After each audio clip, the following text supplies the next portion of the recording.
చిన్న రాజధాని చేస్తున్నావు నువ్వు. అంతేనా? నాశనం కదా అది రాష్ట్రానికి.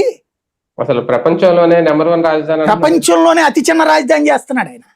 29 గ్రామాల రాజధాని అంటే ప్రపంచానికి తలమానికమైన రాజధాని అని చెప్పి 29 గ్రామాలా నువ్వు చెప్పేది? నువ్వే చెప్తావు మున్సిపాలిటీ అవుతుంది అనేసి. మరి ఎందుకు ప్రకటించడు? ఈయన చెప్పినట్టు ఇప్పుడు మచిలీపట్నంతో కూడా కలిపేసేసి అమరావతి అనే పెట్టు పేరు, రాజధాని తీసుకురా. రాజధాని అనేది స్పష్టత లేకపోతే రేపొద్దున ప్రభుత్వం మారిందా మళ్ళీ సర్వనాశనం.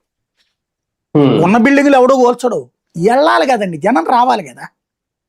నువ్వు రియల్ ఎస్టేట్ వెంచర్లో ఉండే దరిద్రం ఏంటంటే ఒక అపార్ట్మెంట్ కడతా ఉంటాడు, కడతన్నప్పుడే కొనుక్కోవాలి జనాలు 50%, అప్పుడు అది వైబుల్ ప్రాజెక్ట్. కడతన్నప్పుడు ఎవడూ కొనలేదు అనుకోండి, మొత్తం కట్టాక బోర్డు పెట్టాడు అనుకోండి, ఎవడూ రాడు, అదో దెయ్యాల కొంపగా మారుతుంది. లేదా కడతన్నప్పుడు ఒక 5-10 మంది వచ్చి కొనుక్కుని అడ్వాన్స్ ఇచ్చి ఆ తర్వాత కట్టలేదు అనుకోండి, అదో తలనొప్పి.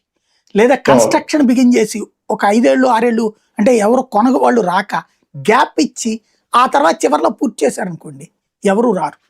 ఆడమ్మా 5 ఏళ్ళు కట్టాడు రాడు అంటాడు, ఏమైందో తెలియదు అంటాడు. ఫస్ట్ మనకి పెళ్ళిళ్ళల్లో రియల్ ఎస్టేట్